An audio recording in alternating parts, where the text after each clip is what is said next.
जय हिंद साथियों, स्वागत है आप सभी का यूट्यूब चैनल में। दोस्तों, यूपी पुलिस का जो एग्ज़ाम कराई थी, यानी कि जिस कंपनी ने एग्ज़ाम कराया था उसको यूपी से ब्लैक लिस्ट कर दिया गया है। यानी कि यूपी में अब वह कोई भी एग्ज़ाम नहीं करा पाएगी। तो आखिरकार एग्ज़ाम अब कौन सी कंपनी करा सकती है? और यहाँ पर बड़ा सवाल बन रहा है कि क्या अब परीक्षा का पैटर्न, यानी कि जो भी परीक्षा जिस पैटर्न में पूछा गया था, क्या अब क्वेश्चन भिन्न देखने को मिलेंगे या फिर बदलाव कुछ होगा? इसके अलावा एग्ज़ाम कब तक हो सकता है? तो चलिए इन्हीं सब के ऊपर बात करते हैं। दोस्त, चैनल पे नए हैं तो सब्सक्राइब जरूर करिएगा। उसके अलावा यहाँ पर बहुत सारी क्लास आपको मिल जाएगी। जैसे यहाँ पर आपको मेंटल एप्टीट्यूड बहुत सारी क्लास मिलेगी, प्लेलिस्ट में आप जाएंगे तो। और यूपी स्पेशल भी देखेंगे तो जो एग्ज़ाम हुआ है इसमें लगभग 6 से 7 क्वेश्चन यूपी स्पेशल पूछे गए थे। तो आपको सभी कुछ यहाँ पर मिल जाएगा। बाकी यह जो नया मेंटल एप्टीट्यूड वाला क्लास है ज़रूर देखिएगा। चलिए देखते हैं। देखिए, आज की जो न्यूज़ आई है, सिपाही भर्ती परीक्षा कराने वाली कंपनी एजू टेस्ट, कंपनी का क्या नाम था? एजू टेस्ट हुई ब्लैक लिस्ट। एसटीएफ को मिले कंपनी की लापरवाही के पुख्ता प्रमाण, नहीं पेश हो रहा था कंपनी का निदेशक। यहाँ पर पूरा पढ़ेंगे तो देखेंगे, सिपाही भर्ती का परीक्षा कराने वाली कंपनी, पेपर लीक होने के बाद उत्तर प्रदेश पुलिस एवं प्रोन्नति बोर्ड ने परीक्षा कराने वाली अहमदाबाद की कंपनी एजू टेस्ट को ब्लैक लिस्ट कर दिया है।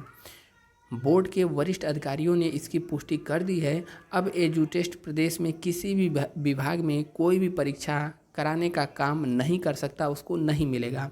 साथ ही साथ उसके खिलाफ कानूनी कार्यवाही भी करने की तैयारी है।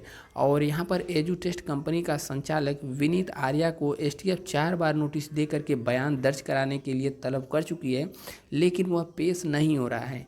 एसटीएफ के अधिकारियों के मुताबिक सिपाही भर्ती परीक्षा का पेपर लीक होने के बाद वह कहाँ चला गया था? अमेरिका चला गया था।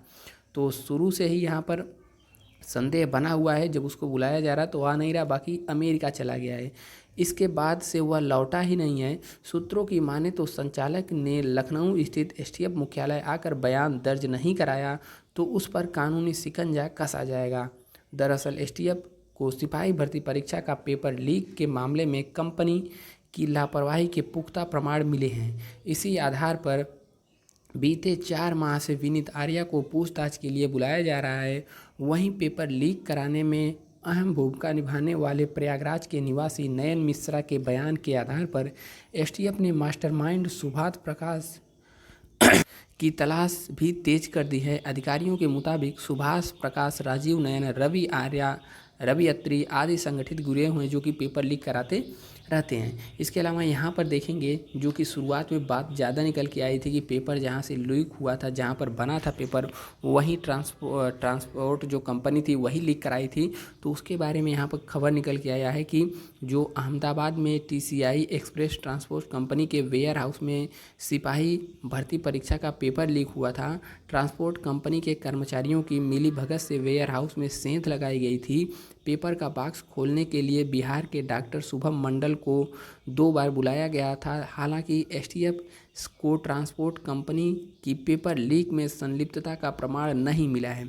तो देखिए, यहाँ पर क्या अभी तक कयास लग रहा था कि जो वेयर हाउस थे वहीं से पेपर लीक हुआ है, लेकिन यहाँ पर जांच के बाद पता चला है कि इसका हाथ नहीं है, बल्कि पूरा का पूरा जिम्मा एजुसेट कंपनी का था और वह नाकाम रहा। अब उसकी तलाश की जा रही है। फिलहाल यह कंपनी ब्लैक लिस्ट हो चुकी है। तो अब बड़ा सवाल बन रहा है कि एग्ज़ाम कौन सी कंपनी कराएगी? तो देखिए, एग्ज़ाम कंपनी, जब योगी जी ने आदेश दिया था तो 6 कंपनियां वहां पर उपस्थित हुई थी पेपर कराने के लिए, उसमें यह भी कंपनी थी। तो इसको सो ब्लैक लिस्ट कर दिया, अब यह पेपर करा नहीं पाएगी। बाकी जो 5 अन्य कंपनियां थी उन्हीं में से कोई अब करा सकती है। बाकी अन्य कंपनियां हैं जैसे टीसीएस हो गई, ठीक है, टीसीएस ऑफलाइन ऑनलाइन दोनों कराती है। और जो यूपीएसआई का ऑनलाइन एग्ज़ाम ली थी वह भी ऑफलाइन कराती है, एनएसआईईटी नाम ऐसा कुछ है, ठीक है। इसके अलावा और 2-3 कंपनियां हैं, तो कोई भी एग्ज़ाम कंपनी करा सकती है, ठीक है। कोई भी कंपनी क्या है, एग्ज़ाम करा सकती है। बाकी आने वाले कुछ दिनों में क्लियर हो जाएगा। बड़ा सवाल बन रहा है कि क्या परीक्षा पैटर्न में भी देखने को बदलाव मिलेगा?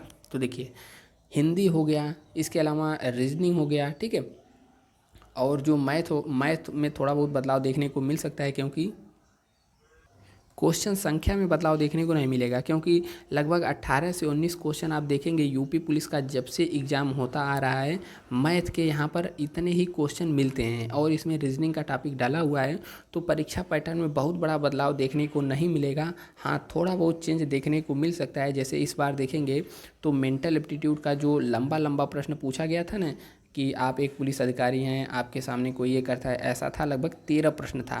तो हो सकता है ऐसे प्रश्नों की संख्या में थोड़ी कमी की जाए, क्योंकि यूपी पुलिस की अब से पहले जो एग्ज़ाम हुए हैं ऐसा प्रश्न नहीं पूछा जा रहा था। ठीक है, इसके अलावा हिंदी का लगभग समान ही पैटर्न रहेगा, कोई भी कंपनी एग्ज़ाम कराए। बाकी बदलाव तो थोड़ा बहुत होगा, लेकिन बहुत बड़ा बदलाव नहीं होगा। बाकी अब देखना होगा कि कौन सी कंपनी एग्ज़ाम कराती है, उसी के आधार पर यहाँ पर अब आगे की कार्यवाही यहाँ पर होगी। बाकी एग्ज़ाम डेट को लेकर के लोगों के मन में काफ़ी सवाल है कि इसका री एग्ज़ाम कब तक होगा। तो देखिए, बहुत ही फास्ट मोड में काम कर रहा है आयोग और यूपी पुलिस प्रोन्नति बोर्ड। ठीक है, तो एग्ज़ाम आप जुलाई के लास्ट में ही मान के चलिएगा, जुलाई लास्ट या फिर लेट हुआ तो अगस्त में भी जा सकता है। हालांकि कुछ पेपर वाले तो जुलाई में ही करा रहे हैं, ऐसी खबर आ रही है, और कुछ में अगस्त तक की बात की जा रही है। तो जुलाई लास्ट और अगस्त मान के चलिएगा। बाकी एग्ज़ाम डेट कब तक जारी होगा, एग्ज़ाम डेट, ठीक है, तो एग्ज़ाम डेट की घोषणा आपको आने वाले सप्ताह यानी कि 7 दिन के अंदर आपको देखने को मिल सकता है कि कौन सी कंपनी एग्ज़ाम मतलब किस दिन आपका एग्ज़ाम होगा। बाकी एग्ज़ाम जुलाई लास्ट या फिर अगस्त में ही प्रस्तावित होगा। बाकी जल्द ही आपको एग्ज़ाम डेट देखने को मिलेगा। और यहाँ पर आप सभी क्लास ज़रूर देखिएगा, और चैनल पर नए तो सब्सक्राइब जरूर करिएगा। मिलते हैं नेक्स्ट वीडियो में।